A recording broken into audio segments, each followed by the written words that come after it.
प्रभु यीशु मसीह में आप सबों को जय मसीह की कहता हूँ।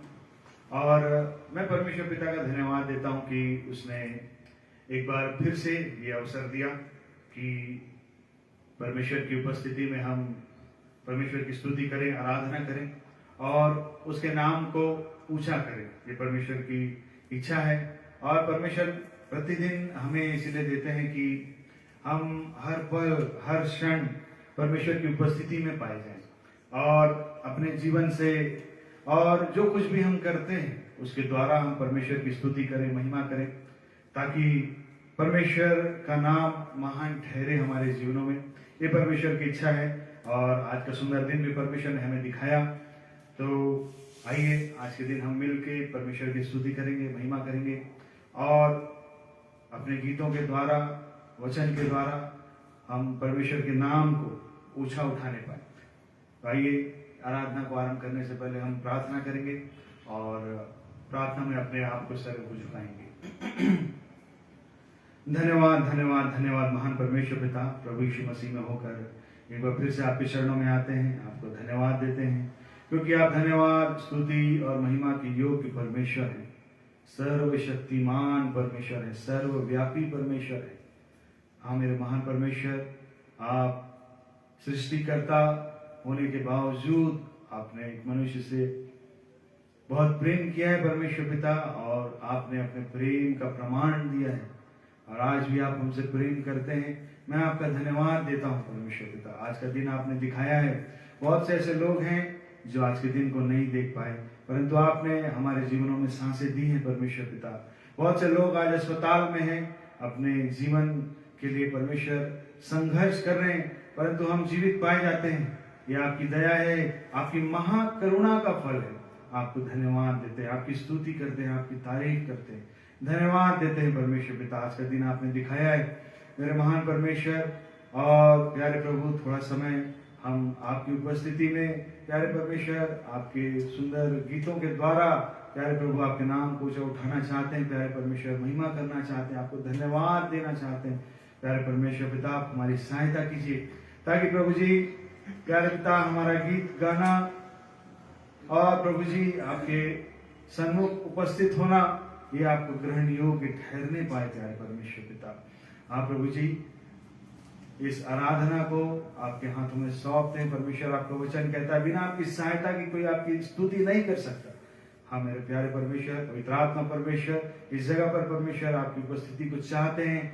महान परमेश्वर पवित्र आत्मा आप हमारी सहायता कीजिए और वैसे ही हर एक भाई बहन जो आज जुड़ रहे हैं प्यारे परमेश्वर हमें से हर एक की सहायता कीजिए। प्यारे पिता हम चाहे अलग अलग स्थानों में हैं, परंतु परमेश्वर एक मन होकर प्यारे प्रभु आपके चरणों में आने पाए और आपकी स्तुति आपकी महिमा करने पाए। प्यारे परमेश्वर पिता आप पिता आप हमें से हर एक की सहायता कीजिए। प्यारे प्रभु आप पिता हर एक बातों को आपके हाथों में सौंपते हैं और इस विनती को अपने उद्धार करता प्रभु यीशु के पवित्र मधुर और मीठे नाम में मांगते हैं।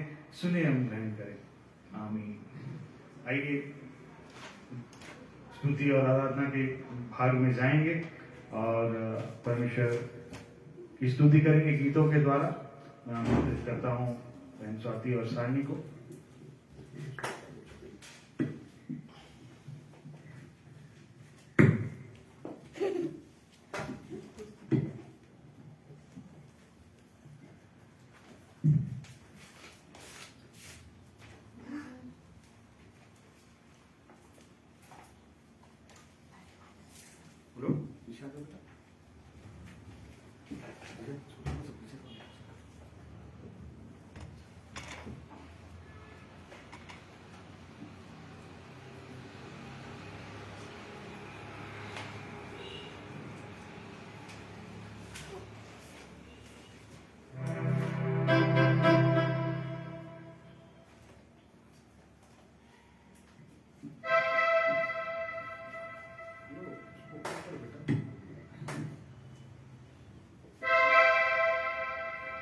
ये गीत गाएंगे। आज का दिन ये हमारे बनाया है, हम इसमें आनंदित हो। हम सब इस गीत को बहुत अच्छी तरह जानते हैं। आप जहाँ कहीं भी हैं हमारे साथ मिलकर इस गीत को गा सकते हैं, परमेश्वर पिता की स्तुति कर सकते हैं। आइए मिलकर हम इस गीत को गाते हैं।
सुंदर गीत के लिए।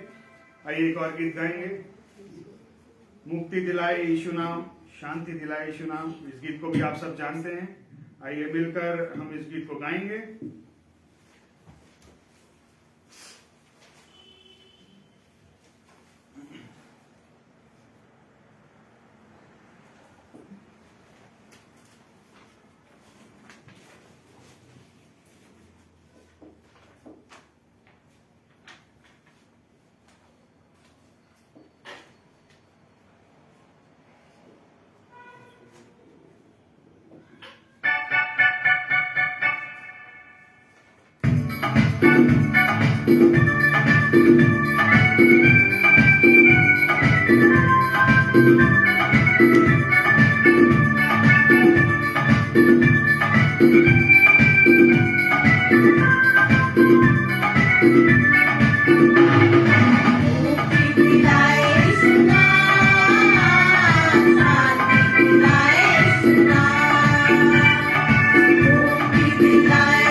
परमेश्वर पिता का धन्यवाद देते हैं सुंदर गीतों के लिए। आइए एक और गीत सुनेंगे बहन स्वाति के द्वारा।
दुनिया से।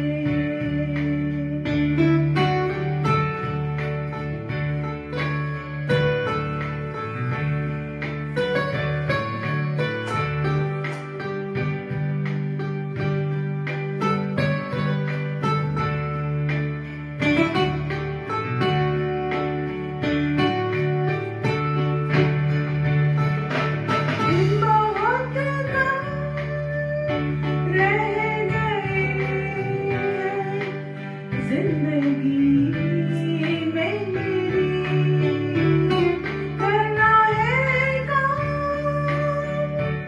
फिर मिलेगा मौका मुझको नहीं,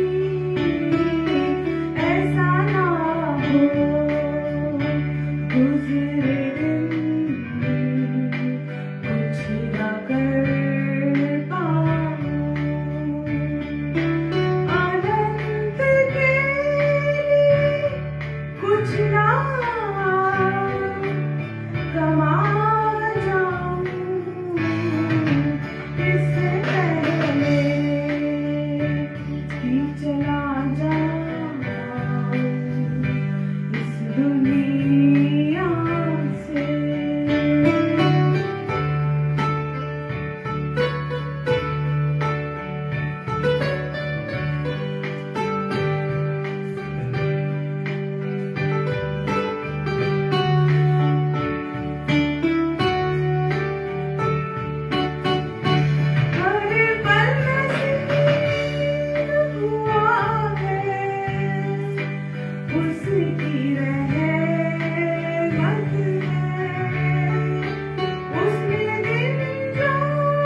सुंदर गीत के लिए परमेश्वर पिता का धन्यवाद करते हैं।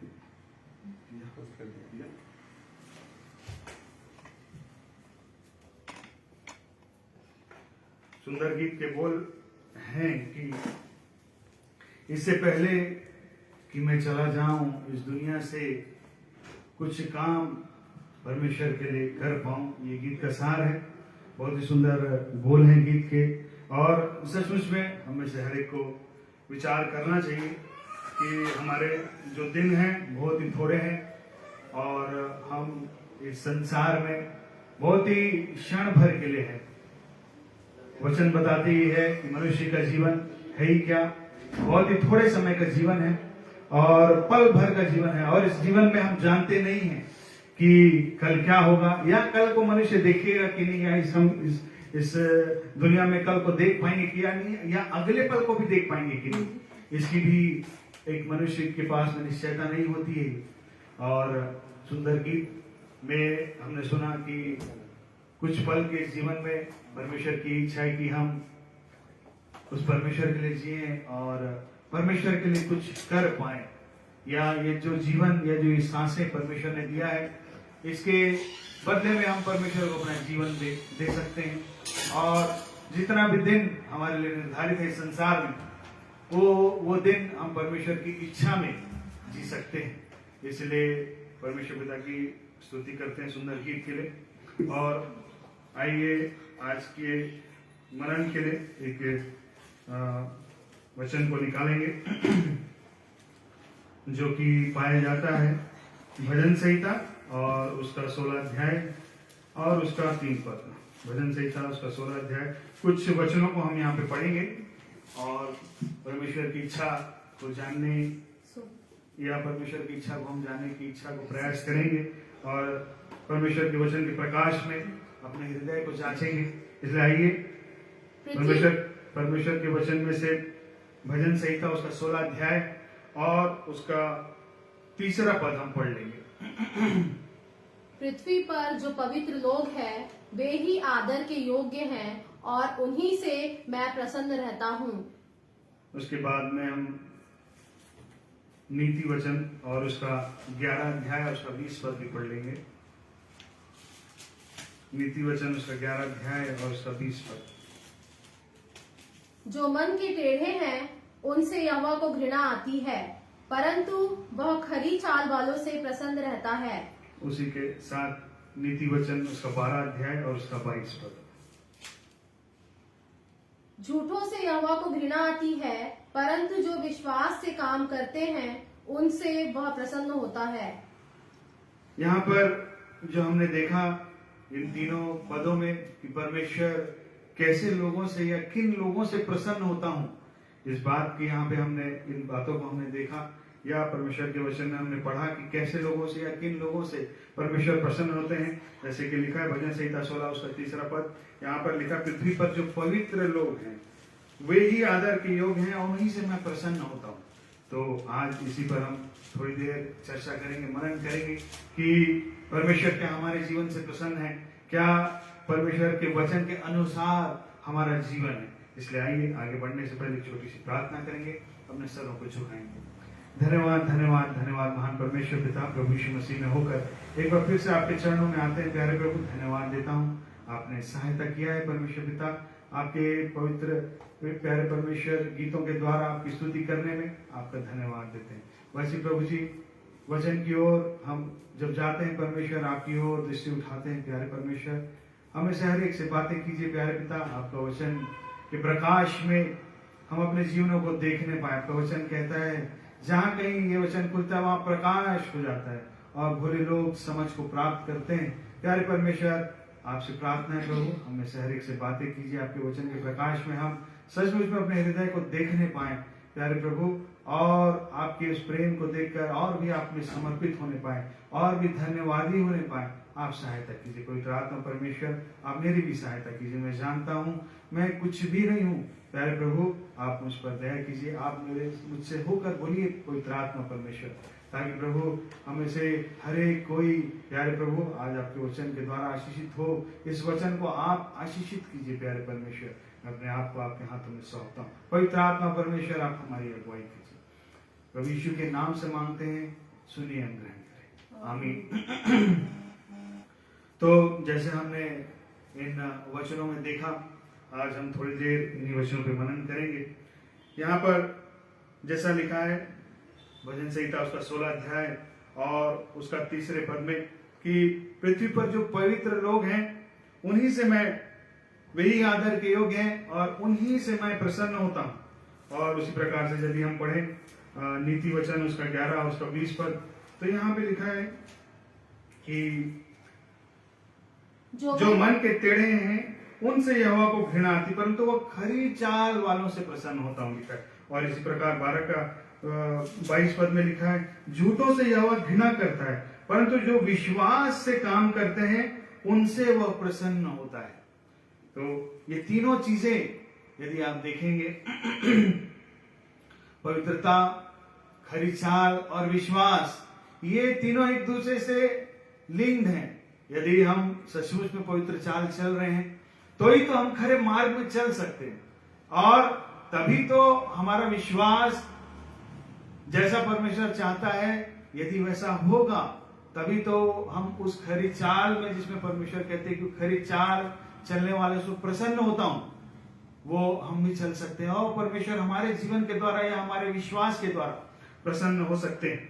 और इसी बात को हमको भी अपने जीवन में आज जांचना चाहिए कि क्या सचमुच में हम खरी चाल चल रहे हैं, या अपने विश्वास से क्या हम परमेश्वर को प्रसन्न कर पा रहे हैं।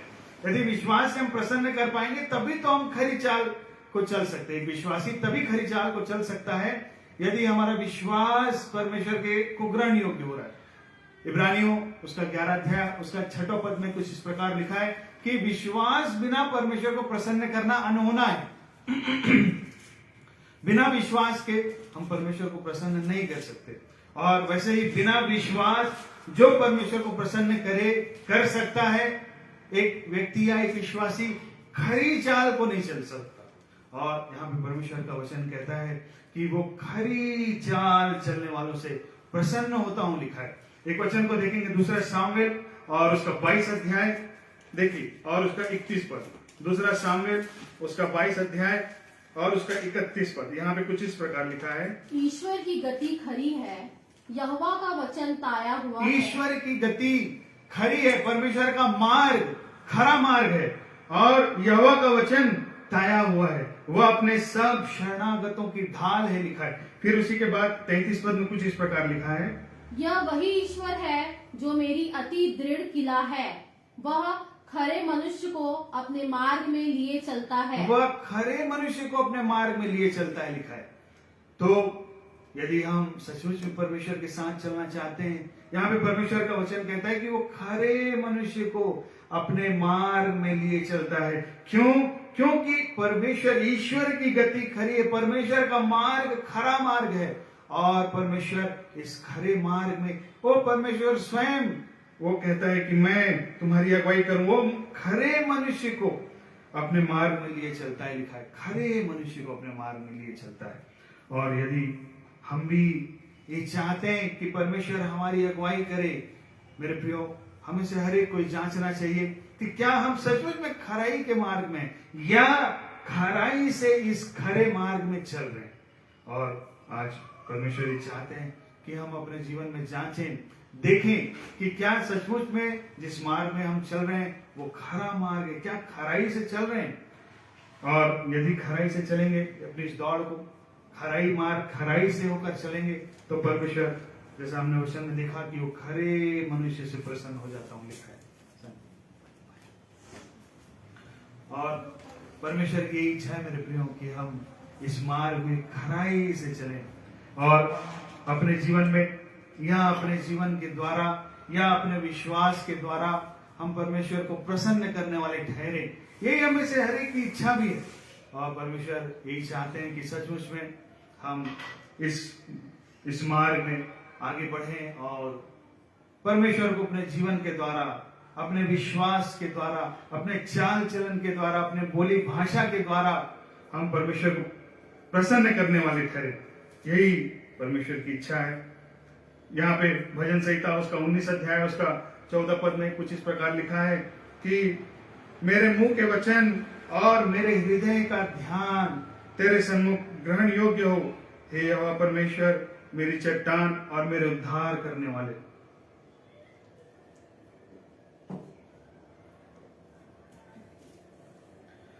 मेरे मुंह के वचन, यहाँ पे राजा दाऊद कहता है मेरे मुंह के वचन और मेरे हृदय का ध्यान तेरे सन्मुख ग्रहण योग्य हो।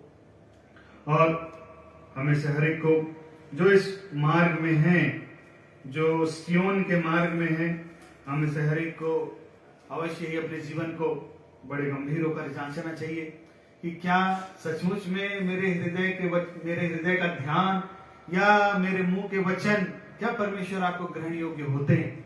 इसको हमको विचार करना चाहिए और अपने जीवन को अवश्य ही देखना चाहिए। पुराने नियम में एक परमेश्वर का जन है अय्यूब। अय्यूब उसका पहला अध्याय और उसका पहला पद में कुछ इस प्रकार लिखा है। अय्यूब पहला अध्याय और उसका पहला पद यहाँ पर कुछ इस प्रकार लिखा है। ऊज देश में अय्यूब नामक एक पुरुष था। वह खरा और सीधा था और परमेश्वर का भय मानता था और बुराई से दूर रहता था। फिर इसके आगे यदि आप पढ़ेंगे, हम सब अय्यूब के जीवन को जानते हैं। यहाँ पर हम यदि पहला अध्याय उसका 6 पद से आगे पढ़ेंगे तो कुछ इस प्रकार लिखा है। एक दिन यहोवा परमेश्वर के पुत्र उसके सामने उपस्थित हुए और उनके बीच शैतान भी आया। यहोवा ने शैतान से पूछा, तू कहाँ से आता है? शैतान ने यहोवा को उत्तर दिया, पृथ्वी पर इधर उधर घूमते फिरते और डोलते डालते आया हूँ। यहोवा ने शैतान से पूछा, क्या तूने मेरे दास अय्यूब पर ध्यान दिया है? क्योंकि उसके तुल्य खरा और सीधा और मेरा भय मानने वाला और बुराई से दूर रहने वाला मनुष्य और कोई नहीं है। यहाँ पर हम देखते हैं कि परमेश्वर ने स्वयं अय्यूब के विषय में कहा। स्वयं परमेश्वर ही गवाही दे रहे हैं। और यहाँ पर 8वें पद में परमेश्वर ने शैतान से कहा, क्या तूने मेरे दास अय्यूब को देखा है? उसके तुल्य खरा, सीधा और मेरा भय मानने वाला और बुराई से दूर रहने वाला मनुष्य और कोई नहीं है। 4 बातों को परमेश्वर ने यहाँ पे कहा अय्यूब के विषय में। उसके तुल्य खरा, सीधा और मेरा भय मानने वाला और बुराई से दूर रहने वाला। इन 4 बातों को परमेश्वर ने स्वयं, या अय्यूब का जीवन जिस प्रकार परमेश्वर के सन्मुख था, परमेश्वर ने शैतान को कहा कि क्या तूने मेरे दास अय्यूब को देखा है? उसके तुल्य खरा, उस समय के लोगों में से उसके तुल्य खरा और कोई मनुष्य नहीं था जो परमेश्वर को मिला। और लेकिन अय्यूब, क्योंकि वो खरा मनुष्य था, सीधा था, परमेश्वर का भय मानने वाला था, बुराई से दूर रहने वाला था, इस कारण परमेश्वर ने अय्यूब के लिए शैतान को कहा, क्या तूने मेरे दास अय्यूब को देखा है? और आगे हम जब पढ़ते हैं तो यहाँ पर शैतान ने कहा 9वें पद में, शैतान ने यहोवा को उत्तर दिया, क्या अय्यूब परमेश्वर का भय बिना लाभ के मानता है? क्या तूने उसकी और उसके घर की और जो कुछ उसका है उसके चारों ओर बाड़ा नहीं बांधा? तूने तो उसके काम पर आशीष दी है और उसकी संपत्ति देश भर में फैल गई है। परंतु अब अपना हाथ बढ़ाकर जो कुछ उसका है उसे छू, तब वह तेरे मुंह पर तेरी निंदा करेगा। यहोवा ने शैतान से कहा, सुन, जो कुछ उसका है वह सब तेरे हाथ में है, केवल उसके शरीर पर हाथ ना लगाना। तब शैतान यहोवा के सामने से चला गया। यहाँ पर हम देखते हैं कि किस प्रकार से शैतान ने परमेश्वर को अय्यूब के लिए उकसाया और परमेश्वर ने सब कुछ को, जो कुछ अय्यूब का था, सब कुछ को उसके हाथ में सौंप दिया। बस एक बात को बोला, केवल उसके शरीर पर तू हाथ न लगाना और सुन, सब कुछ तेरा है। और अब जब हम आगे पढ़ते हैं तो रुक जा, जब हम आगे पढ़ते हैं तो हम देखते हैं कि किस प्रकार से किस प्रकार से शैतान ने अय्यूब का जो कुछ भी था, सब कुछ, जो उसकी संपत्ति थी, जो उसका धन दौलत था, जो उसके दास दासियां थी, भेड़ बकरियां थी, सब कुछ को परमेश्वर ने, सब कुछ को शैतान ने एक ही झटके में, एक ही दिन में नाश कर दिया। और जब सब कुछ नाश हो गया, उसके बच्चे, उसके बेटे, उसकी बेटियां नाश हो गई। और तब हम पढ़ते हैं यहाँ पर अय्यूब उसका पहला अध्याय और उसका 20 पद में लिखा है, तब अय्यूब उठा और बागा फाड़ सिर मुड़ाकर भूमि पर गिरा और दंडवत करके कहा, मैं अपनी माँ के पेट से नंगा निकला और वही नंगा लौट जाऊंगा। यहोवा ने दिया, यहोवा ही ने लिया, यहोवा का नाम धन्य है। इतनी बड़ी घटना यदि किसी के घर में हो जाए, उसका धन संपत्ति चला जाए, उसके दास दासियां चले जाएं, उसके गाय बैल चले जाए, उसके बेटे बेटियां चले जाएं, और उसके बाद भी यदि कोई मनुष्य ऐसा बोले कि मैं अपनी माँ के पेट से नंगा निकला और वहीं लौट जाऊं, यहोवा ने दिया, यहोवा ही ने लिया, और यहोवा का नाम धन्य है। ये इस बात को कहने के लिए एक मनुष्य के जीवन में सचमुच में बड़ा विश्वास की आवश्यकता है और परमेश्वर पर भरोसे की आवश्यकता है, परमेश्वर पर पूरा पूरा आश्रय की आवश्यकता है। यदि ऐसा जब तक ना हो, एक मनुष्य इस बात को नहीं कह सकता। यदि उसके घर में इतना बड़ा विपत्ति टूट पड़े, उसके जीवन में इतनी बड़ी विपत्ति टूट पड़े, और उसके बाद भी यदि अय्यूब ने ऐसा कहा, यहोवा ने दिया, यहोवा ने लिया, उसका नाम धन्य है। आज हमारे जीवन में एक छोटी सी घटना क्यों ना हो जाए, थोड़ा सा नुकसान क्यों ना हो जाए, और एक मनुष्य परमेश्वर पे प्रश्न चिन्ह करने लगता है कि मेरे ही जीवन में ऐसा क्यों हुआ, या मेरे ही साथ ऐसा क्यों होता है, मैं इस विपत्ति से क्यों होके गुजर रहा हूं, क्या परमेश्वर देखता नहीं, क्या जो मैं परमेश्वर के साथ इतने दिन तक चला, क्या सब कुछ व्यर्थ है। परमेश्वर, एक मनुष्य, एक विश्वासी ऐसा सोचना आरंभ कर देता है। परंतु यहाँ पर हम अय्यूब के सुंदर जीवन को, उस सुंदर विश्वास को, परमेश्वर पे भरोसे के देखते हैं कि जब उसका सब कुछ चला गया, ये बहुत बड़ा विपत्ति है जो एक मनुष्य के जीवन पर आए, ये सचमुच में बहुत बड़ी विपत्ति है। और ये अय्यूब जो परमेश्वर का दास था, ये उस समय का दास है जब ना वचन था, ना पवित्र आत्मा था। जैसे आज विश्वासियों के अंदर में पवित्र आत्मा होता है, ना उस समय हमें पवित्र आत्मा वैसा था, ना परमेश्वर का वचन वैसा था जो आज हमारे पास में। परंतु फिर भी अय्यूब ने कहा, परमेश्वर ने दिया, परमेश्वर ने लिया, परमेश्वर का नाम धन्य है। सब कुछ वो परमेश्वर का है। वो इस बात को जानता रहा होगा कि मेरा इस संसार में कुछ नहीं है, वो सब कुछ परमेश्वर का है। परमेश्वर ने दिया था आशीष के रूप में, परमेश्वर ने ले लिया, ओ परमेश्वर का नाम धन्य है। क्या हमारे पास भी ऐसा विश्वास है? आज हमको सचमुच में अपने हृदय में झांकना चाहिए। और कहीं ऐसा तो नहीं जब कुछ विपरीत परिस्थिति में जब हम होकर चलने लग जाते हैं तो हम सोचने लग जाते हैं कि ये मेरे जीवन में ऐसा क्यों हो रहा है, परमेश्वर क्यों आप मेरे जीवन में इन परिस्थितियों को अवसर दिए आने का। इन बातों को हम सोचने लगते हैं। परंतु ये जो परमेश्वर का दास था, यूं ही परमेश्वर ने नहीं कहा इसके कि क्या तूने मेरे दास अय्यूब को देखा है। यूं ही परमेश्वर ने इस मनुष्य को नहीं चुना, उसके पीछे कारण था। ये कारण हम देख रहे हैं, वो सब कारण है कि परमेश्वर पर उसका विश्वास, उसका भरोसा कितना था। इतना बड़ा नुकसान है, इतना बड़ी विपत्ति आने पर भी यदि वो कह सके, या आज हम कह सके, वो परमेश्वर ने दिया, वो परमेश्वर ने लिया, वो परमेश्वर का नाम धन्य है। सचमुच में ऐसा ही विश्वास मेरे प्रियो परमेश्वर हमसे चाहते हैं कि हमारे पास भी ये हो। आगे हम देखते हैं, उसके बाद जब उसका सब कुछ नाश हो गया, उसके बाद फिर से जब शैतान परमेश्वर के सन्मुख उपस्थित हुआ, दूसरे अध्याय और उसका तीसरे पद में कुछ इस प्रकार लिखा है, यहोवा ने शैतान से पूछा, क्या तू मेरे दास अय्यूब पर ध्यान दिया है कि पृथ्वी पर उसके तुल्य खरा और सीधा और मेरा भय मानने वाला और बुराई से दूर रहने वाला मनुष्य और कोई नहीं है। यद्यपि तूने मुझे बिना कारण उसका सत्यानाश करने को उभारा, तो भी वह अब तक अपनी खराई पर बना है। शैतान ने यहोवा को उत्तर दिया, खाल के बदले खाल, परंतु प्राण के बदले मनुष्य अपना सब कुछ दे देता है। इसलिए केवल अपना हाथ बढ़ाकर उसकी हड्डियों और मांस छू, तब वह तेरे मुंह पर तेरी निंदा करेगा। यहोवा ने शैतान से कहा, सुन, वह तेरे हाथ में है, केवल उसका प्राण छोड़ देना। तब शैतान यहोवा के सामने से निकला और अय्यूब को पांव के तलवे से ले सिर की चोटी तक बड़े बड़े फोड़ों से पीड़ित किया।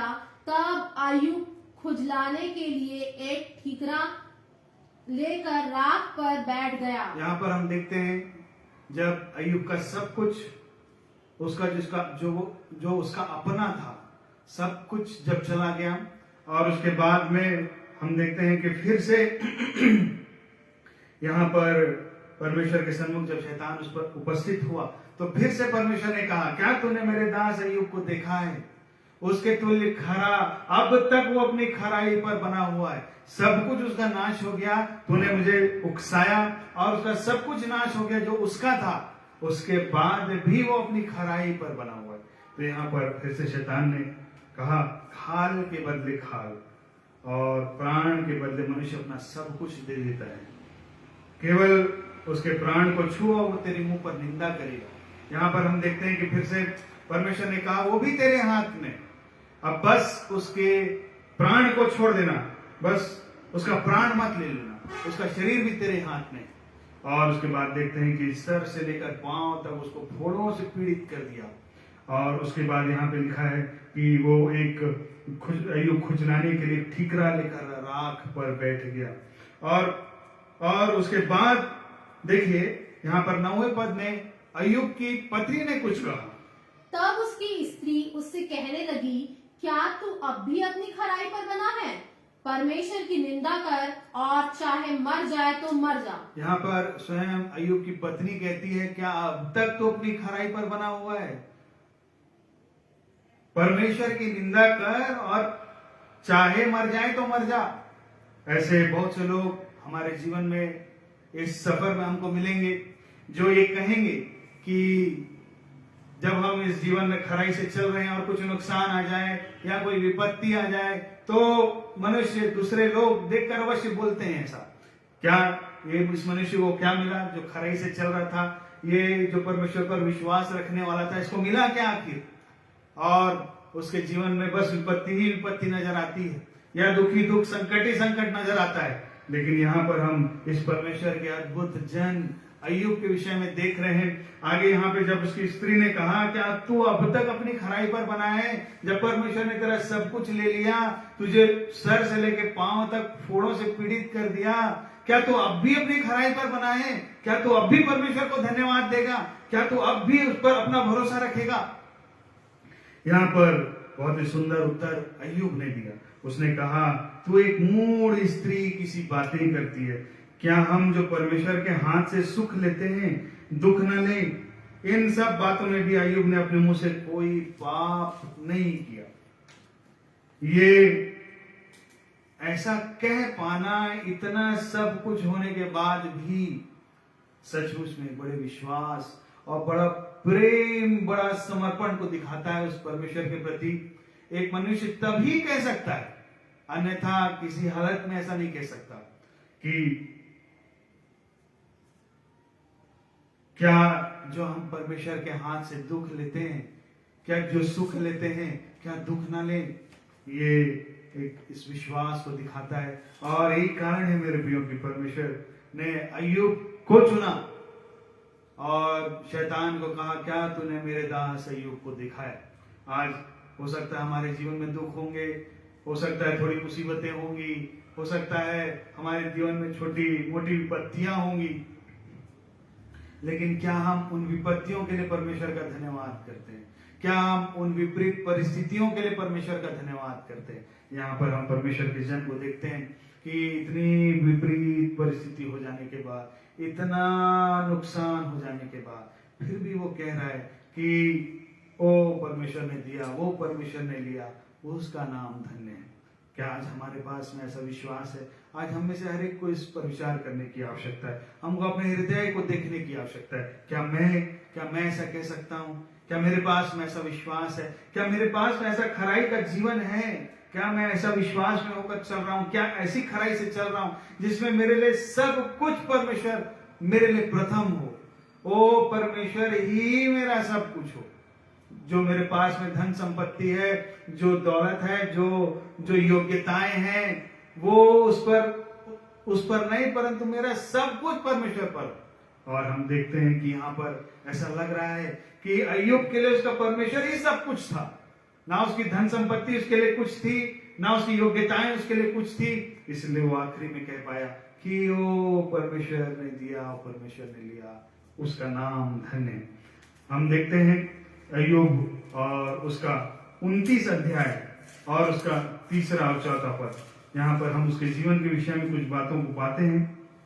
जब उसके दीपक का प्रकाश मेरे सिर पर रहता था और उससे उजियाला पाकर मैं अंधेरे में चलता था। वे तो मेरी जवानी के दिन थे जब परमेश्वर की मित्रता मेरे डेरे पर बनी रहती थी। हाँ, यहाँ पर हम अय्यूब के जीवन के विषय में कि वो कैसे चलता था पा सकते हैं। देखते हैं, जब उसके दीपक का प्रकाश मेरे सिर पर रहता था और उससे उजियाला पाकर मैं अंधेरे में चलता था। बोल रहा है परमेश्वर का उजियाला उस अंधेरे संसार में चलने के लिए परमेश्वर के उजाले की आवश्यकता है। और यहाँ पर हम देखते हैं कि उससे उजाला पाकर मैं अंधेरे में चलता था। वे तो मेरे जवानी के दिन थे जब परमेश्वर की मित्रता मेरे डेरे पर बनी रहती थी। लिख रहा है परमेश्वर की मित्रता, परमेश्वर की उपस्थिति, परमेश्वर का जीवन, परमेश्वर के संग संग चलने का अनुभव ओ मेरे साथ बना हुआ था। वो तो मेरे जवानी के दिन थे। अपने दिनों को स्मरण कर रहे हैं कि वो कैसे चल रहा था। और सचमुच में आज हमारे पास भी परमेश्वर का वचन है। ये परमेश्वर का वचन है। राजा दाऊद कहता है तेरा वचन मेरे मार्ग के लिए दीपक और मेरे पथ के लिए उजियाला है। क्या सचमुच में हम इस वचन को, क्या ये वचन हमारे लिए हमारे मार्ग का उजियाला बनता है या हमारे पथ का उजियाला बनता है? इस मार्ग में जिसको हमने देखा ये खरा मार्ग है। और यदि सचमुच में हम इस वचन को आदर देंगे, महत्व देंगे और इस वचन के अनुसार चलेंगे तो ये वचन भी हमारे लिए मार्ग, ये उजियाला दीपक बनकर होकर चलेगा। यहाँ पर हम देखते हैं कि किस प्रकार से अय्यूब का जीवन था, जहाँ पे वो कहता है कि परमेश्वर की मित्रता मेरे डेरे पर बनी रहती थी। और आज हमको भी जांचने की आवश्यकता है, क्या परमेश्वर की मित्रता या परमेश्वर की उपस्थिति क्या हर समय मेरे साथ है? यदि हर समय परमेश्वर की उपस्थिति में होकर चलेंगे तो इस सुंदर जीवन में वो खरे मार्ग में चल सकते हैं और परमेश्वर इस खरे मार्ग में हमारी अगुवाई करेंगे और करते ही रहेंगे। यदि परमेश्वर के संग संग होकर यदि हम चलते रहेंगे तो वैसी अय्यूब उसका 19 अध्याय और उसका 25 पद देखिए। यहाँ पे कुछ इस प्रकार लिखा है, अय्यूब 19 अध्याय उसका 25 पद से। वह उस तीर को खींचकर अपने पेट से निकालेगा। अय्यूब 19 अध्याय उसका 25 पद से आगे।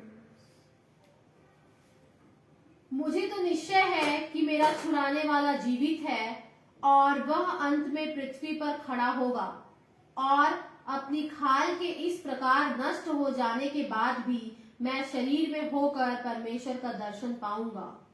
उसका दर्शन मैं आप अपनी आंखों से अपने लिए करूंगा और कोई दूसरा नहीं। यद्यपि मेरा हृदय अंदर ही अंदर चूर चूर भी हो जाए। यहाँ पे देखिए, यहाँ पे लिखा है मुझे तो निश्चय है कि मेरा छुड़ाने वाला जीवित है और वह अंत में पृथ्वी पर खड़ा होगा और अपनी खाल के इस प्रकार नाश हो जाने के बाद भी मैं शरीर में होकर परमेश्वर का दर्शन करूंगा।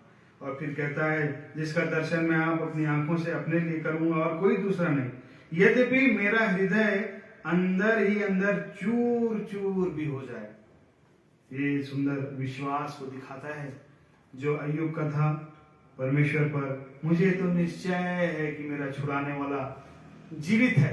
हमारे जीवन में कैसी भी परिस्थितियां क्यों ना हो, यदि हमें भी यदि निश्चयता है कि मुझे निश्चय है कि मेरा छुड़ाने वाला जीवित है। वो सत्य परमेश्वर है, वो जीवित परमेश्वर है। उसकी प्रतिज्ञाएं सत्य हैं, हाँ और आमीन के साथ पूरी होती हैं। जिसने प्रतिज्ञा किया है कि मैं तेरे साथ अंत तक होकर रहूंगा, ना तो मैं तुझे छोड़ूंगा, ना तो मैं तुझे त्यागूंगा।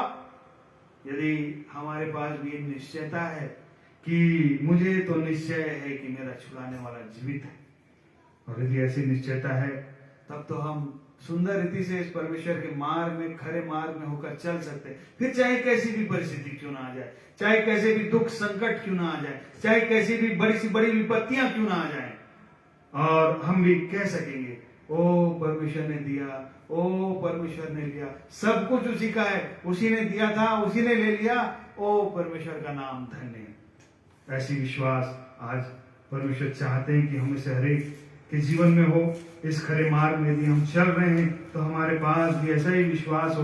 अंत में हम देखते हैं अय्यूब उसके 42 अध्याय और उसके 5वें और 6वें पद में, अंतिम में जब परमेश्वर के साथ अय्यूब का वार्तालाप हो गया और कुछ कुछ बातों को अय्यूब ने परमेश्वर के सन्मुख रखा, कुछ कुछ प्रश्न परमेश्वर ने अय्यूब से पूछा, और उसके बाद में अंत में यहाँ पर देखिए, यहाँ पे कुछ वो कह रहा है 42 अध्याय उसके 5वें और 6वें पद में, मैंने कानों से तेरा सुसमाचार सुना था, परंतु अब मेरी आंखें तुझे देखती है, इसलिए मुझे अपने ऊपर घृणा आती है और मैं धूल और राख में पश्चाताप करता हूँ। मैंने कानों से तेरा समाचार सुना था, कह रहा है, और परंतु अब मेरी आंखें तुझे देखती हैं, इसलिए मुझे अपने ऊपर घृणा आती है और मैं धूल और राख में पश्चाताप करता हूं।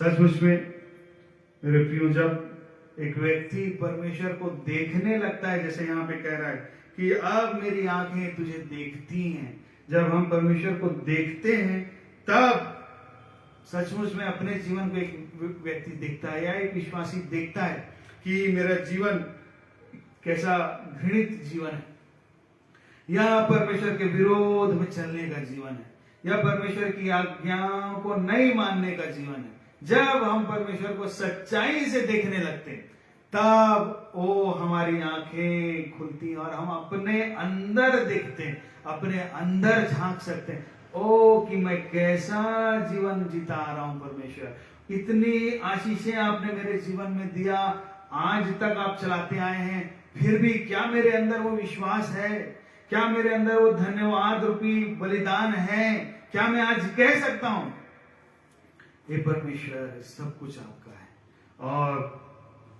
यहां पर हम देखते हैं कि अय्यूब यदि इस बात को कह रहा है जिसके विषय में परमेश्वर ने कहा, वो क्या तूने मेरे दास अय्यूब को देखा जो खराई से चलता आ रहा है, यदि अय्यूब इस विषय को कहा कि मुझे अपने ऊपर घृणा आती है और मैं धूल और राख में पश्चाताप करता हूं, तो मेरे प्रियो आज कितना मुझे और आपको अपने जीवन को देखने की आवश्यकता है, परमेश्वर के प्रकाश में आने की आवश्यकता है। ओ अपने जीवन को परमेश्वर के प्रकाश में, वचन के प्रकाश में देखने की आवश्यकता है, ताकि हम भी इस खराई के जीवन में या खराई मार्ग में, हम अपने इस खराई मार्ग में परमेश्वर के साथ साथ होकर चलने पाए, क्योंकि परमेश्वर ने इसीलिए हमें बुलाया है, यही बुलाहट इसीलिए दिया है कि हम एक दिन परमेश्वर के साथ उस मार्ग को, इस खरे मार्ग में चलते हुए उस पार पहुंचे। तो वैसे ही जिस प्रकार से अय्यूब का जीवन था, अय्यूब का विश्वास था और परमेश्वर पर उसका भरोसा था, वैसे ही परमेश्वर चाहते हैं कि हमारे भी जीवन में हो जाए। एक और परमेश्वर के जन के विषय में देखेंगे, पहला सामुएल उसका 13 अध्याय और उसका 13 पद देखिए, पहला सामुएल उसका 13 अध्याय और उसका 13 और 14 पद में यहाँ पर कुछ इस प्रकार लिखा है। पहला सामुएल उसका 13 अध्याय और उसका 13 और 14 पद। शमूएल ने शाऊल से कहा, तूने मूर्खता का काम किया है, तूने अपने परमेश्वर यहोवा की आज्ञा को नहीं माना, नहीं तो यहोवा तेरा राज्य इस्राएलियों के ऊपर सदा स्थिर रखता, परंतु अब तेरा राज्य बना ना रहेगा। यहोवा ने अपने लिए एक ऐसे पुरुष को ढूंढ लिया है जो उसके मन के अनुसार है, और यहोवा ने उसी को अपनी प्रजा पर प्रधान होने को ठहराया है, क्योंकि तूने यहोवा की आज्ञा को नहीं यहाँ माना। पर हम देखते हैं परमेश्वर का जन राजा दाऊद के विषय में लिखा है। यहाँ पर शामुएल ने शाऊल से कहा, जो पहला राजा हुआ, अभिषिक्त राजा हुआ इस्राएल के ऊपर, अभिषिक्त राजा था। शामुएल ने उसका अभिषेक किया था, अभिषिक्त राजा था और पहला राजा था। और यहाँ पे शामुएल ने शाऊल से कहा, तूने मूर्खता का काम किया है, तूने अपने परमेश्वर यहोवा की आज्ञा नहीं मानी, नहीं तो तेरा राज इस्राएलियों के ऊपर स्थिर रहता। परंतु अब तेरा राज्य बना ना रहेगा। यहोवा ने अपने लिए एक ऐसे पुरुष को ढूंढ लिया है जो उसके मन के अनुसार है, लिख रहा है। राजा दाऊद के विषय में लिखा है, वो उसके मन के अनुसार था। परमेश्वर ने, मेरे प्रियो, आपको और मुझे भी चुना है। वचन में लिखा है, परमेश्वर ने कहा, तुमने मुझे नहीं चुना, मैंने तुमको चुना है। परमेश्वर ने मुझे और आपको भी चुना है। परंतु क्या परमेश्वर मेरे और आपके विषय में क्या ये कह सकते हैं कि मेरे मन के अनुसार है? आज इस बात को हमको अपने जीवन में जांचने की आवश्यकता है कि क्या सचमुच में परमेश्वर मेरे विषय में ये कह पाए कि ये मेरे मन के अनुसार है। और यहाँ पर हम पढ़ते हैं कि शाऊल को परमेश्वर ने इसलिए नकारा कि उस परमेश्वर की आज्ञाओं पर वो नहीं चला। उसने परमेश्वर की आज्ञाओं को ठुकरा दिया। जो परमेश्वर ने कहा था ऐसा ऐसा ऐसा करना, अमालेकियों के विषय में कहा था, उनके विरुद्ध युद्ध करो, सब कुछ को समाप्त कर देना, कोई चीज मत छोड़ना, क्या बच्चे, क्या बड़े, क्या जानवर, सब कुछ। परंतु हम पाते हैं आगे चल के कि उसने कुछ अच्छी अच्छी चीजों को छोड़ दिया और अच्छी अच्छी चीजों को छोड़ दिया और बाकी सबको नाश कर दिया। परमेश्वर की आज्ञाओं को वो पूरी रीति से नहीं माना और इस कारण हम देखते हैं कि आगे चलकर परमेश्वर ने उसको उस पद के लिए, राजा होने के पद के लिए अयोग्य ठहरा दिया। और यहाँ पर दाऊद के विषय में कह रहे हैं कि वो मेरे मन के अनुसार है। यहाँ पे हम कुछ बातों को पाते हैं। दाऊद के विषय में पढ़ेंगे दूसरा शामुएल और उसका 22 अध्याय। देखिए, दूसरा शामुएल उसका 22 अध्याय और उसका 21 पद से आगे। दूसरा शामुएल उसका 22 अध्याय और उसका 21 पद से आगे।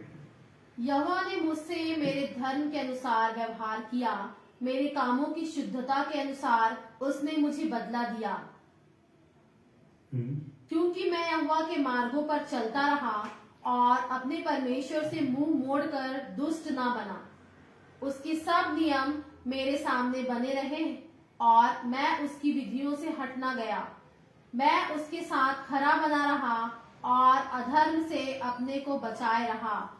उसमें मेरे फंसने का डर था, जिसमें मेरे फंसने का डर था, इसलिए यहोवा ने मुझे मेरे धर्म के अनुसार बदला दिया, मेरी उस शुद्धता के अनुसार जिसे वह देखता था। यहाँ पर हम दाऊद के विषय में देख सकते हैं, यहाँ पर लिखा है कि क्योंकि मैं यहोवा के मार्गों पर चलता रहा और अपने परमेश्वर से मुंह मोड़कर दुष्ट ना बना, उसके सब नियम मेरे सामने बने रहे और मैं उसकी विधियों से हट ना गया, मैं उसके साथ खरा बना रहा, लिख रहा है।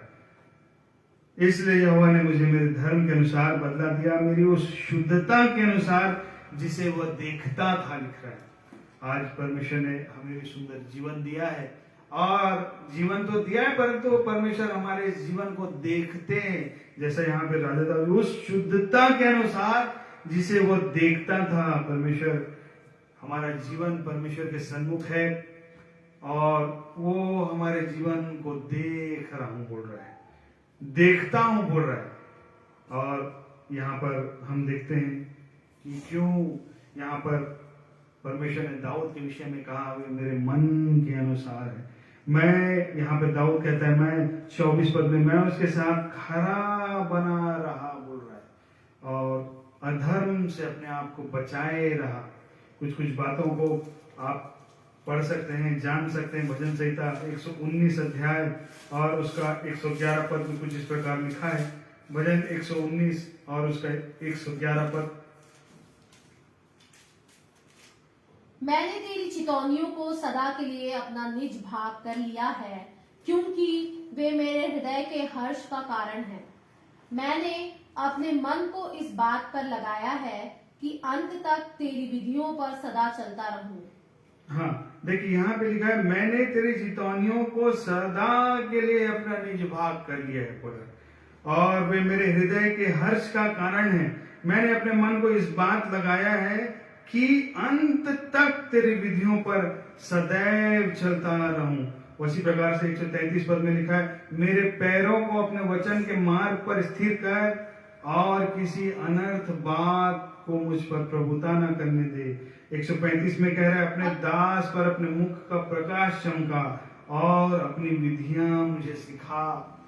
इन बातों को हम के द्वारा हम जान सकते हैं कि सचमुच में किस प्रकार से राजा दाऊद के अंदर भी वो प्यास थी, वो परमेश्वर के प्रति समर्पण था, उसके वचन के प्रति आदर था।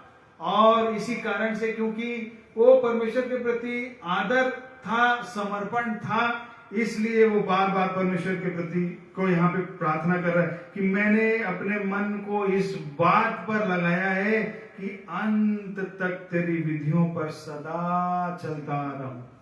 आज हमको भी अपने जीवन को देखने की आवश्यकता है कि क्या हमने भी अपने मन को इस बात पर लगाया है कि अंत तक तेरी विधियों पर चलो। क्या मैंने अपने मन को इस बात पर लगाया है कि अंत तक, अंतिम दिन तक, अंतिम सांस तक मैं परमेश्वर के साथ साथ होकर चलता रहूंगा। जो भी मेरे जीवन में परिस्थिति आए, जो भी मेरे जीवन में परिस्थिति आए, चाहे कैसी भी,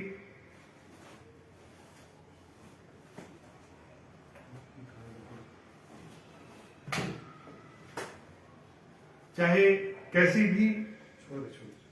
कैसी भी परिस्थिति क्यों ना आए, मैं अंत तक सदैव परमेश्वर के साथ चलूंगा, और अपने अंतिम दिन, अंतिम सांस तक सदा परमेश्वर के साथ चलता रहूंगा। ये हम देखते हैं सुंदर, और भजन संहिता को जब आप पढ़ेंगे पूरा, और भी बातों को हम जान सकते हैं कि किस प्रकार से राजा दाऊद वो परमेश्वर के संग संग होकर चला, और अंतिम दिन तक वो चलता ही रहा। बस एक बार उसके जीवन में गिरावट आया, व्यभिचार का पाप आया, लेकिन वचन में लिखा है कि पहला राजा उसका 15 अध्याय उसका 5 पद में लिखा है कि सिर्फ उस एक बात के अलावा वो अंत तक परमेश्वर के संग संग चलता रहा, लिखा है। पहला राजा उसका 15 अध्याय और उसका 5 पद में यदि पढ़ेंगे तो वहां कुछ इस प्रकार लिखा है। पहला राजा उसका 15 अध्याय उसका 5 पद, क्योंकि दाऊद वह किया करता था जो यहोवा की दृष्टि में ठीक था, और हित्ती उरिया की बात के सिवाय और किसी बात में यहोवा की किसी आज्ञा से जीवन भर कभी ना मुड़ा। जीवन भर और किसी बात में और किसी आज्ञा में जीवन भर नहीं मुड़ा। बस एक बार उससे जो गलती हुई, उसके बाद जो वो खड़ा हुआ, तो वो अपने अंतिम दिन, अंतिम सांस तक परमेश्वर के संग संग चलता रहा। और वैसे ही आज परमेश्वर की यही इच्छा है कि मैं और आप जो इस दौड़ पर हैं, जो इस जीवन में चल रहे हैं, परमेश्वर यही चाहते हैं कि हम अंत तक परमेश्वर के संग चलें। और क्योंकि वो ऐसे खराई मार्ग में था और खराई के साथ, विश्वास के साथ वो इस जीवन में चल रहा था, इस कारण हम पढ़ते हैं पहला इतिहास और उसका 28 अध्याय और उसके 9 पद में कुछ इस प्रकार लिखा है कि परमेश्वर कि दाऊद ने अपने पुत्र सुलेमान को, जब वो राजा हुआ तो उसको वहां पे कुछ वो बोल रहा है कि तू कैसे जीना। पहला इतिहास उसका 28 अध्याय उसका 9 पद, हे मेरे पुत्र सुलेमान, तू अपने पिता के परमेश्वर का ज्ञान रख और खरे मन और प्रसन्न जीव से उसकी सेवा करता रह, क्योंकि यहोवा मन को जांचता और विचार में जो कुछ उत्पन्न होता है उसे समझता है। यदि तू उसकी खोज में रहे तो वह तुझको मिलेगा, परंतु यदि तू उसको त्याग दे तो वह सदा के लिए तुझे छोड़ देगा। यहाँ पर बहुत सुंदर बात वो कह रहा है अपने पुत्र को, हे मेरे पुत्र सुलेमान, तू अपने पिता परमेश्वर का ज्ञान रख और खरे मन और प्रसन्न जीव से उसकी सेवा करता रहा। खरे मन से तू सेवा करता रहा। क्योंकि यहोवा मन को जांचता है और विचार में जो कुछ उत्पन्न होता है उसे समझता है। यदि तू उसकी खोज में रहे तो वो तुझे मिलेगा, और यदि तू उसको त्याग दे तो वो भी तुझे सदा के लिए त्याग देगा, लिखा है। आज हमको भी अपने जीवन में जांचना चाहिए कि क्या हम भी खराई के साथ, खराई मतलब दोष रहित जीवन, दोष रहित जीवन क्या हमारे पास में है, या हमारा विवेक किसी बात में हमको दोषी ना ठहराए, ऐसा जीवन, इसको बोल रहा है खराई का जीवन, अलग जीवन, अलग जीवन, पवित्रता का जीवन, क्या हमारे पास में ये जीवन है? आज हमको भी अपने जीवन में जांचना चाहिए। क्या यदि मैं इस मार्ग में हूं जो कि खराई का मार्ग है, हमने देखा वचन में लिखा ये खरा मार्ग है, ईश्वर की गति खरी है, परमेश्वर का मार्ग खरा मार्ग है, और यदि आज हम इस खरे मार्ग में हैं तो परमेश्वर की इच्छा है कि हम खराई के साथ चले। किसी भी प्रकार का समझौता इस संसार के साथ, शरीर के साथ, अभिलाषाओं के साथ हम ना करें, और तभी तो हम इस खरे मार्ग में चल सकते हैं और खराई के साथ अपनी इस दौड़ को जिसमें हम हैं उसको पूरी कर सकते हैं। नए नियम में हम देखते हैं कि पौलुस प्रेरित कुरिन्थियों की कलीसिया को लिखते समय, पहला कुरिन्थियों उसका 9 अध्याय और उसके 24 पद से आगे कुछ इस प्रकार कहता है। देखिए यहाँ पे लिखा है, क्या तुम नहीं जानते कि दौड़ में तो दौड़ते सब ही हैं, परंतु इनाम एक ही ले जाता है। तुम वैसे ही दौड़ो कि जीतो। हर एक पहलवान सब प्रकार का संयम करता है। वे तो एक मुरझाने वाले मुकुट को पाने के लिए यह सब करते हैं, परंतु हम तो उस मुकुट के लिए करते हैं जो मुरझाने का नहीं। इसलिए मैं तो इसी रीति से दौड़ता हूँ, परंतु लक्ष्यहीन नहीं। मैं भी इसी रीति से मुक्कों से लड़ता हूँ, परंतु उसके समान नहीं जो हवा पीटता हुआ लड़ता है, परंतु मैं अपनी देह को मारता, कूटता और वश में लाता हूँ। ऐसा ना हो कि औरों को प्रचार करके मैं आप ही किसी रीति से तो निकम्मा यहाँ पर ठहरूं। मसीह दौड़ के विषय में वो कुरिन्थियों के विश्वासियों को लिख रहा है कि दौड़ में दौड़ते तो सभी, आज हम हर कोई अपनी मसीह दौड़ पर है, परंतु यहाँ पर वो कहता है कि तुम ऐसे दौड़ो कि इनाम पाओ, या अपनी दौड़ को पूरी करो, कहना चाह रहे हैं। अपनी दौड़ को पूरी करो उस खराई के साथ जो जिस पर खराई के मार्ग में जिसमें परमेश्वर ने तुम्हें लाया है, उस मार्ग में तुम खराई से दौड़ो और अंत तक दौड़ो, उस अंतिम पड़ाव तक दौड़ो, बोल रहा है, ताकि एक दिन तुम्हें भी उसका इनाम मिले। और यहाँ पे आगे लिखता है, अपने विषय में कह रहा है कि मैं भी इस दौड़ में हूं, और परंतु मैं लक्ष्यहीन नहीं दौड़ रहा हूं, कह रहा है, परंतु मैं अपनी देह को मारता, कूटता और वश में लाता हूं, कि ऐसा ना हो कि औरों को प्रचार करके या मैं खुद ही निकम्मा ठहरूं, या अपने शरीर को या अपनी देह को मारता, कूटता, वश में लाता हूं। कहने का मतलब ये वही करे जो परमेश्वर की इच्छा के अनुसार है, या परमेश्वर के वचन के अनुसार है।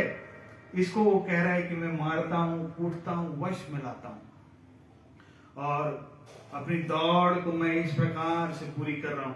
आगे जब हम देखते हैं तो यहाँ पर कुछ इस प्रकार लिखा है कि इस्राएलियों के विषय में लिखा है, पहला पद, 10 अध्याय का पहला पद, हे भाइयों, मैं नहीं चाहता कि तुम इस बात से अनजान रहो कि हमारे सब बाप दादे बादल के नीचे थे, और सब के सब समुद्र के बीच से पार हो गए, और सब ने बादल में और समुद्र में मूसा का बपतिस्मा लिया, और सब ने एक ही आत्मिक भोजन किया, और सब ने एक ही आत्मिक जल पिया, क्योंकि वे उस आत्मिक चट्टान से पीते थे जो उनके साथ साथ चलती थी, और वह चट्टान मसीह था। परंतु परमेश्वर उनमें से बहुतों से प्रसन्न ना हुआ, इसलिए वे जंगल में ढेर हो गए। ये बहुत महत्वपूर्ण बात यहाँ पर लिखी है। यहाँ पे लिखा है कि और सब ने एक ही आत्मिक भोजन किया, एक ही आत्मिक जल पिया, और वे उस आत्मिक चट्टान से पीते थे जो उसके साथ साथ चलती थी, और वो चट्टान मसीह था, लिख रहा है। परंतु यहाँ पे लिखा है, परंतु परमेश्वर उनमें से बहुतों से प्रसन्न ना हुआ, इसलिए वे जंगल में ढेर हो गए, लिख रहा है। आज हम भी जो परमेश्वर के साथ साथ चल रहे हैं, हमको भी अपने जीवन में जांचना चाहिए, या अवश्य ही विचार करना चाहिए कि कहीं ऐसा तो नहीं कि परमेश्वर मुझसे अप्रसन्न हो जाए, या हमारे कार्यों के द्वारा परमेश्वर अप्रसन्न हो जाए, जैसा इनके कार्यों के द्वारा हुआ। और लिखा है कि परमेश्वर बहुतों से प्रसन्न नहीं हुआ। वे वो लोग थे जिनको परमेश्वर ने मिस्र से छुड़ाया था, मिस्र की गुलामी से छुड़ाया था, लाल समुद्र पार कराया था, और परमेश्वर स्वयं उनके साथ होके चलता था, लेकिन फिर भी लिख रहा है कि वे बहुतों से प्रसन्न ना हुआ। आगे हम देखते हैं 6 पद से आगे यदि पढ़ेंगे तो कुछ कुछ बातों को वर्णन किया है कि वे क्या क्या चीज में फंसे। यहाँ पे यदि पढ़ेंगे तो लिखा है 6वां पद से आगे कुछ इस प्रकार लिखा है, ये बातें हमारे लिए दृष्टांत ठहरी कि जैसे उन्होंने लालच किया वैसे हम बुरी वस्तुओं का लालच ना करें, और ना हम मूर्ति पूजक बने, ना तुम मूर्ति पूजक बनो जैसे कि उनमें से कितने बन गए थे। जैसा लिखा है, लोग खाने पीने बैठे और खेलने कूदने उठे, और ना हम व्यभिचार करें जैसा उनमें से कितनों ने किया, और एक दिन में 23,000। हाँ, तो यहाँ पे कुछ बातों का वर्णन किया है जिसके कारण से परमेश्वर उनमें से बहुतों से अप्रसन्न हो गए। यहाँ पे 5 चीजों का वर्णन किया है। 6 पद से यदि आप 11 पद तक पढ़ेंगे तो वहां पे 5 चीजों का वर्णन है। उनमें से लालच, मूर्ति पूजा, व्यभिचार, परख और बड़बड़ाना, ये उनके जीवन में था। हम पाते हैं जब हम पढ़ते हैं पुराने नियम को, तो ये सब बातें उनके जीवन में थी, और जिसके कारण से वे अपनी उस दौड़ को पूरी नहीं कर सके। बहुतों के द्वारा परमेश्वर अप्रसन्न हो गए, और इसलिए वे जंगल में ढेर हो गए, लिखा है। और आज भी ऐसा ही होता है इस आत्मिक जीवन में। ये जो जीवन सुंदर परमेश्वर ने दिया है, खराई के मार्ग में लेके जा रहा है, और यदि इन बातों को हम ध्यान ना दें तो ऐसा ही हमारे साथ भी होगा। ये इसलिए लिखा है, ये बातें हमारे लिए दृष्टांत की रीति पे ठहरी हैं। और हमारे यहाँ पे 11 पद में लिखा है, परंतु ये बातें जो उन पर पड़ी दृष्टांत की रीति पर थी, और वे हमारी चेतावनी के लिए लिखी गई है। इसलिए आज हमको अपने जीवन को बड़े गंभीर होकर चौकसी के साथ अपने जीवन को जांचना ही चाहिए कि कहीं ये बातें मेरे जीवन में भी तो नहीं है। नहीं तो वो परमेश्वर हम में से भी, कहीं मुझसे भी अप्रसन्न ना हो जाए। ये लोग, इस्राएली लोग, जिन्होंने परमेश्वर के काम को देखा, जब मिस्र में थे तो 10 विपत्तियों को देखा कि कैसे परमेश्वर मिस्रियों पर विपत्ति लाया, कैसे इनको उनसे छुटकारा दिया, इनके पास विपत्ति नहीं आई, कैसे लाल समुद्र को पार कराया, कैसे परमेश्वर इनको मन्ना देता था, 40 वर्ष तक मन्ना देता रहा, कैसे जब इन्हें प्यास लगती थी तो परमेश्वर चट्टान से पानी दे देता था, कैसे उस रेगिस्तान के मार्ग में परमेश्वर दिन के वक्त में बादल के द्वारा इनको छाया देता था, रात के वक्त में आग के द्वारा इनकी अगुवाई करता था। ये सब ये देखते थे, सब देख रहे थे, परंतु फिर भी लिखा है परमेश्वर बहुतों से अप्रसन्न हो गया और वे जंगल में ढेर हो गए। इसलिए आज मुझे और हम सबको अपने जीवन में बड़ी चौकसी करने की आवश्यकता है, मनन करने की आवश्यकता है कि क्या हम सचमुच में खरे मार्ग में हैं, क्या मेरे विश्वास से परमेश्वर प्रसन्न होते हैं, क्या सचमुच में मेरे पास में वो विश्वास है, वो जीवन है जो परमेश्वर को ग्रहण योग्य हो रहा है। ये आज हमको अपने जीवन में जांचने की आवश्यकता है। और नहीं तो जैसा वचन में लिखा, विश्वास बिना परमेश्वर को प्रसन्न करना होना है। 2 तीमुथियुस और उसका 2 अध्याय देखिए, 2 तीमुथियुस और उसका 2 अध्याय और उसका 3 और 4 पद। मसीह यीशु के अच्छे योद्धा के समान मेरे साथ दुख उठा, जब कोई योद्धा लड़ाई पर जाता है तो इसलिए कि अपनी भर्ती करने वाले को प्रसन्न करे और अपने आप को संसार के कामों में नहीं फंसाता। अपने आप को संसार के कामों में नहीं फंसाता लिख रहा है। जब कोई योद्धा लड़ाई पर जाता है तो इसलिए कि भर्ती करने वाले को प्रसन्न करे, अपने आप को संसार के कामों पे नहीं फंसाता। परंतु आज बहुत सी बार हम अपने जीवन में देखते हैं कि हमारा मन नाना प्रकार की चीजों में लगा रहता है और यही कारण है कि हम प्रथम स्थान परमेश्वर को नहीं दे पाते। और यहाँ पर वो तीमुथियुस को पौलुस पे समझा रहा है कि तू अच्छी, जब कोई योद्धा लड़ाई पर जाता है कि इसलिए कि अपने भर्ती करने वाले को प्रसन्न करे, अपने आप को संसार के कामों में नहीं फंसाता। वैसी प्रकार से अपने जीवन की गवाही देता है। फिलिपियों की कलीसिया को लिखते समय फिलिपियों का 3 अध्याय और उसका 7वां पद, फिलिपियों की पत्री उसका 3 अध्याय और उसका 7वां पद, यहाँ पर कुछ इस प्रकार लिखा है। परंतु जो जो बातें मेरे लाभ की थी उन्हीं को मैंने मसीह के कारण हानि समझ लिया, वरन मैं अपने प्रभु मसीह यीशु की पहचान की उत्तमता के कारण सब बातों को हानि समझता हूँ, जिसके कारण मैंने सब वस्तुओं की हानि उठाई और उन्हें कूड़ा समझता हूँ, जिससे मैं मसीह को प्राप्त। बस यहाँ पे लिख रहा है कि जो जो बातें मेरे लाभ की थी उनको मैंने हानि समझ लिया, या वरन मैं अपने प्रभु यीशु मसीह की पहचान की उत्तमता के कारण सब बातों को हानि समझता हूँ, कह रहे, जिसके कारण मैं उन्हें कूड़ा समझता हूँ, जिससे मैं मसीह को प्राप्त करूं, किसी भी रीति से मैं मसीह को प्राप्त करूं। उसके 10 पद में लिखा है, ताकि मैं उसको और उसके मृत्युंजय की सामर्थ और उसके दुखों में सहभागी होने के मर्म को जानूं और उसकी मृत्यु की समानता को प्राप्त करूं, कि मैं किसी भी रीति से मरे हुओं में से जी उठने के पद तक पहुंच जाऊं। आज मेरे और हम सब जो इस जीवन में हैं, जिनके पास में अनुभव है, परमेश्वर ने सुंदर जीवन दिया है, क्या हम भी ऐसा ही चल रहे हैं, या क्या हम भी कह सकते हैं कि मैंने भी अपने जीवन में जिस प्रकार पौलुस कहते, जो जो बातें मेरे लाभ की थी उनको मैंने हानि समझ लिया, कूड़ा समझता हूं, बोल रहा है।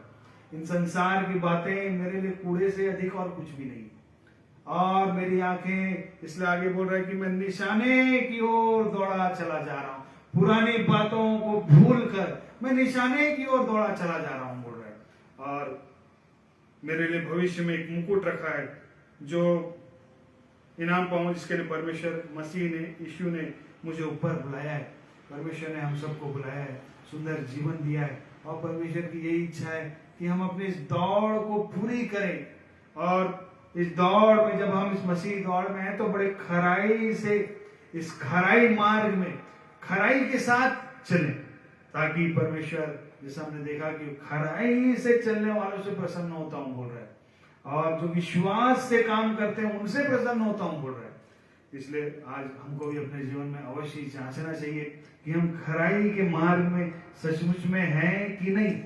और यहाँ पे इब्रानियों की पत्री और उसका 12 अध्याय और उसका 1 और 2 पद में कुछ इस प्रकार लिखा है, इस कारण जबकि गवाहों का ऐसा बड़ा बादल हमको घेरे हुए है, तो आओ हर एक रोकने वाली वस्तु, हर एक उलझाने वाले पाप को दूर करके वह दौड़ जिसमें हमें दौड़ना है, धीरज से दौड़े, बोल रहा है, और वे विश्वास के कर्ता और सिद्ध करने वाले यीशु को ताकते रहें। आज हम भी जब इस दौड़ में हैं, मसीही दौड़ में हैं, तो हर एक उलझाने वाले पाप और रोकने वाली वस्तु को अपने जीवन से हटाना ही पड़ेगा, यदि हम चाहते हैं कि हम उस पार पहुंचे जो परमेश्वर की इच्छा है, जिसके लिए उसने हमें बुलाया है, जिसके लिए उसने हमें चुना है, वो सुंदर जीवन दिया है। ये परमेश्वर की इच्छा है कि हम उस खरे मार्ग में विश्वास और खराई के साथ चलते हुए उस अंत तक पहुंचे, अंतिम पड़ाव तक पहुंचे, और हर एक रुकने वाली वस्तु, उलझाने वाले पाप, आज इस संसार में बहुत सी उलझाने वाली चीजें हैं, बहुत से रोकने वाली चीजें हैं जिसके कारण हम इस दौड़ से रुक सकते हैं, परंतु यहाँ परमेश्वर का वचन कहता है कि उन सब चीजों को दूर करके, रोकने वाली वस्तुओं को, उलझाने वाले पापों को दूर करके, वो दौड़ जिसमें हमें दौड़ना है, तुम धीरज से दौड़ो बोल रहा है। और ताकि एक दिन परमेश्वर जब हम अपनी इस दौड़ को पूरी कर लें, तब जैसे कि मत्ती उसका 25 अध्याय में प्रभु यीशु ने यहाँ पे तोड़ों का दृष्टांत दिया, और यहाँ पर 14 पद से आगे हम पाते हैं कि उसने अपने जाते समय अपने दासों को बुलाकर अपनी संपत्ति सौंप दी, और उसने एक को 5 तोड़े, एक को 2 और तीसरे को 1, और हर एक को उसकी सामर्थ्य के अनुसार दिया, और तब परदेश चला गया। यहाँ पे हम देखते हैं कि परमेश्वर ने 1 तोड़ा तो सबको दे दिया है, और यहाँ पर लेकिन देखते हैं कि जैसा लिखा है 16 पद में, 5 तोड़े वाले ने कहा, जब उसको 5 तोड़े मिले परंतु उसने तुरंत जाकर लेन देन किया और 5 तोड़े और कमा लिए, और वैसे ही 2 तोड़े वाले ने भी किया।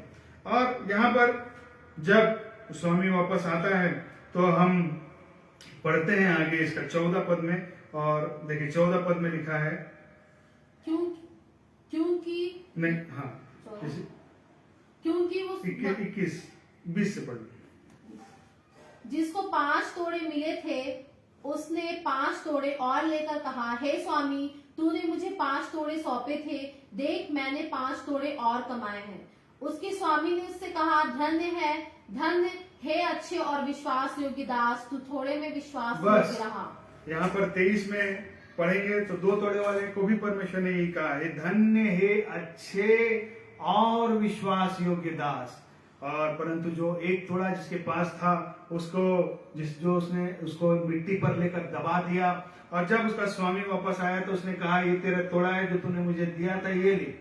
तब आखिरी में 30 पद में लिखा है, क्योंकि और इस निकम्मे दास को बाहर के अंधेरे में डाल दो, जहां रोना और दांतों का पीसना होगा। 2 ही चीज हो सकती है, जैसे ही प्रभु यीशु का आगमन होगा या हमारी सांस इस संसार में यहाँ बंद हो, तो 2 ही चीज हो सकता है।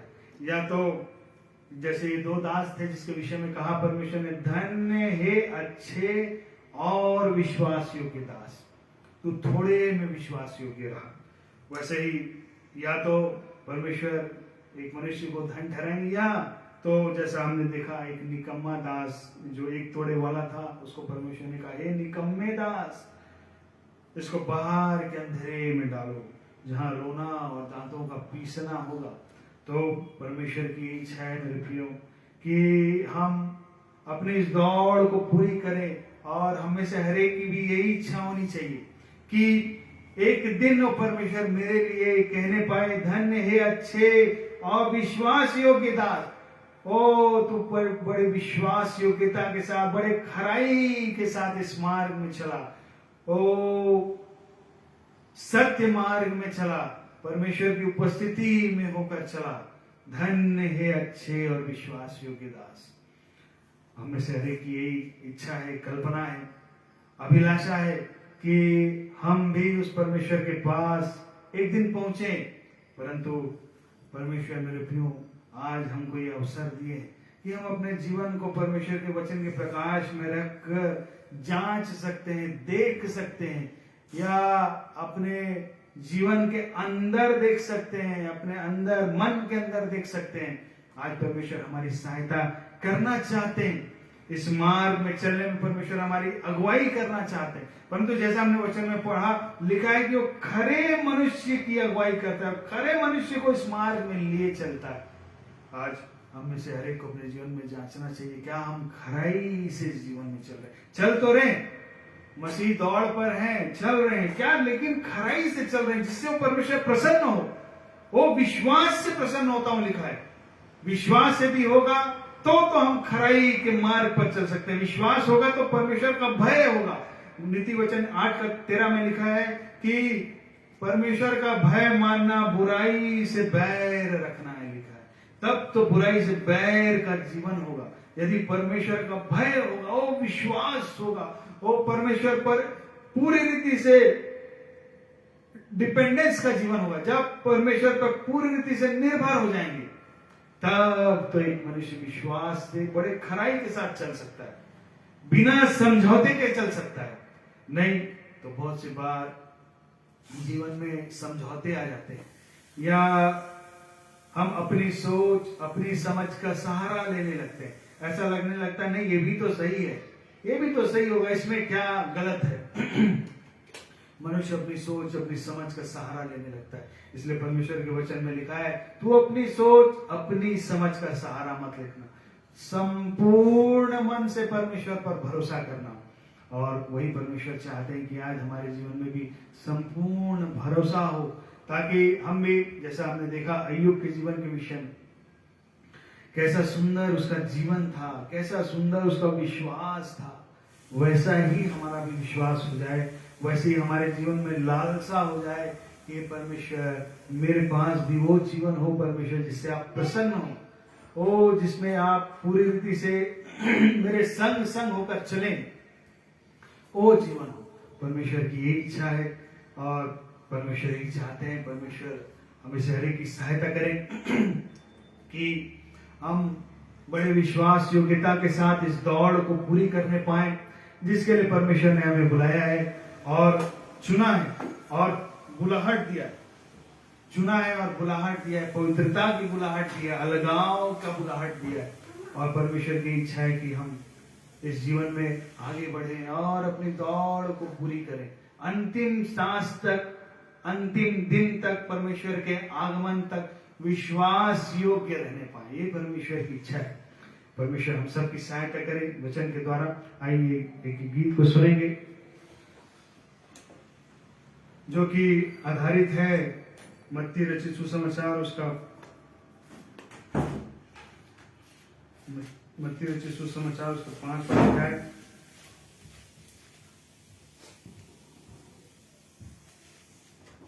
और उसका 13 पद से आगे कुछ इस प्रकार लिखा है। मत्ती रचित 5 अध्याय 13 अध्याय, तुम पृथ्वी के नमक हो, परंतु यदि नमक का स्वाद बिगड़ जाए तो वह फिर किस वस्तु से नमकीन किया जाएगा?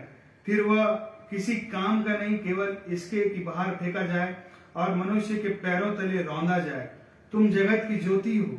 जो नगर पहाड़ पर बसा हुआ है वह छिप नहीं सकता, और लोग दिया जलाकर पैमाने के नीचे नहीं परंतु दीवट पर रखते हैं, तब उससे घर के लोगों को प्रकाश पहुंचता है। उसी प्रकार तुम्हारा उजाला मनुष्यों के सामने चमके कि वे तुम्हारे भले कामों को देखकर तुम्हारे पिता की जो स्वर्ग में है बड़ाई करें। इसी पर आधारित ये गीत है। आइए इस गीत को सुनेंगे, और जब हम इस गीत को सुने तो और भी अपने जीवन को जांचें कि सचमुच में हमारे पास में वो जीवन है कि, या हम अपना हृदय परमेश्वर की ओर खोल सकते हैं, परमेश्वर से मांग सकते हैं, परमेश्वर को पुकार सकते हैं।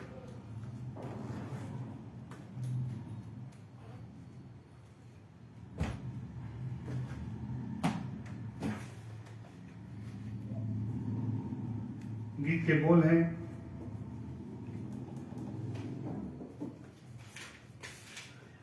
तुम जगत की ज्योति हो, तुम धरा के नमक भी हो।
जगत की ज्योति हो, तुम धरा के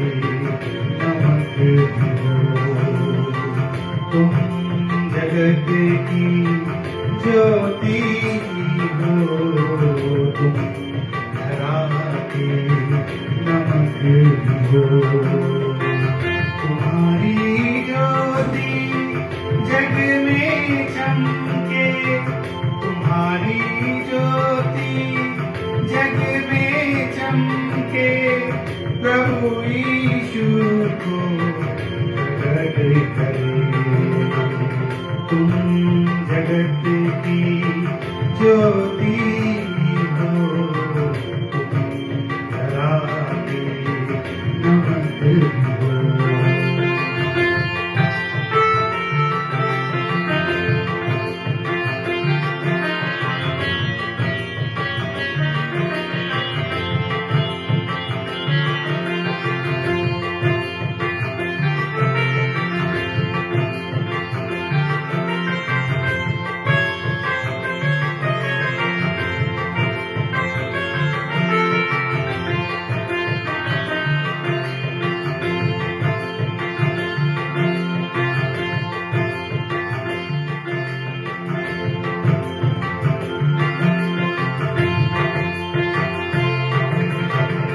नमक यदि नमकीन ना हो, नमक यदि नमकीन ना हो, फिर वो किस काम का। नमक यदि नमकीन ना हो, नमक यदि नमकीन ना हो, फिर वो किस काम का। प्रकाश यदि प्रकाशित ना हो, प्रकाश यदि प्रकाशित ना हो, फिर वो किस काम का। प्रकाश यदि प्रकाशित ना हो, प्रकाश यदि प्रकाशित ना हो, फिर वो किस काम का।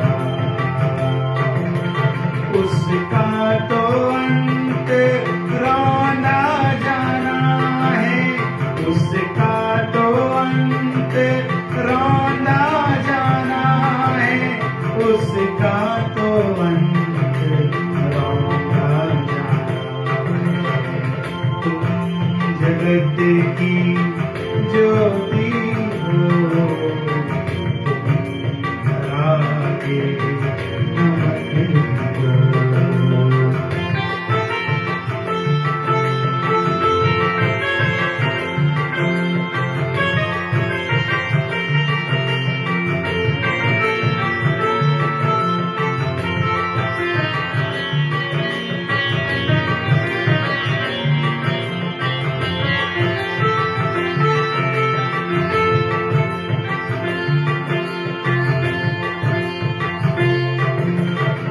नगर वो जो बसा हो पर्वत पर, नगर वो जो बसा हो पर्वत पर, वो छिप ना सकेगा।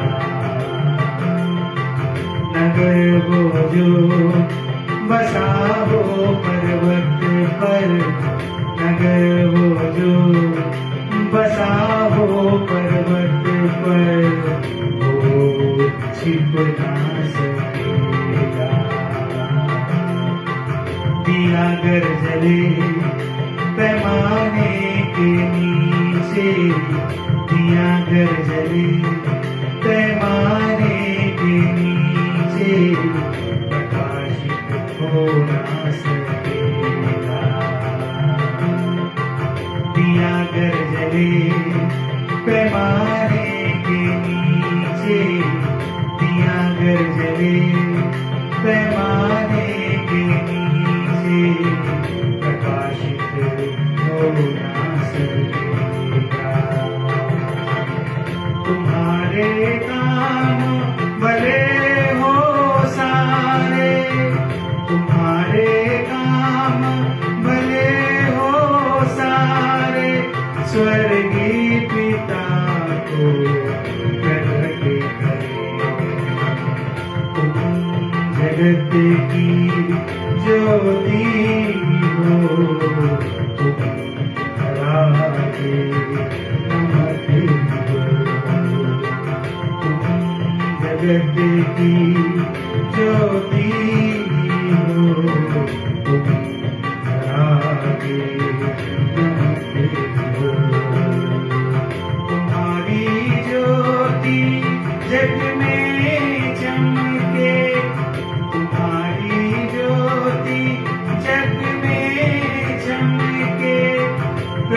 यीशु को प्रकट करे।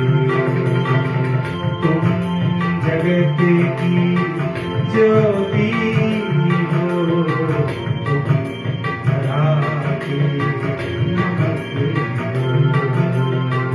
तुम जगत की ज्योति हो, तुम धरा के नमक हो। तुम धरा के नमक हो। तुम धरा के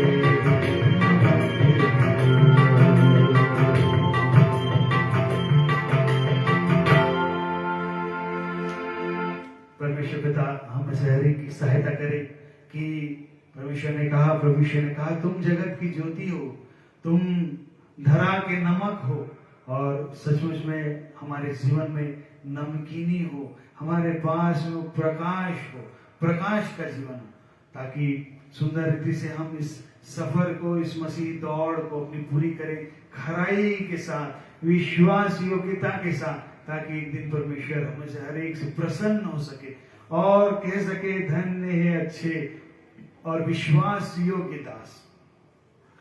परमेश्वर हम सबकी सहायता करे इस वचन के द्वारा और इस मार्ग में चलने में हमारी अगुवाई करे।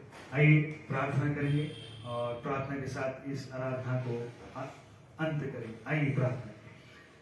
धन्यवाद धन्यवाद धन्यवाद महान परमेश्वर पिता, प्रभु यीशु मसीह में होकर एक बार फिर से आपके चरणों में आते हैं।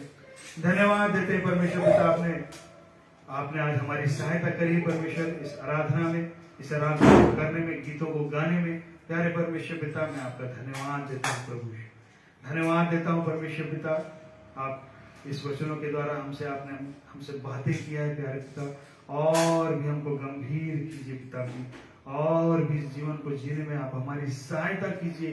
पूरे विश्वास के साथ खराई के मार्ग में चलने में आप हमारी सहायता कीजिए पिता।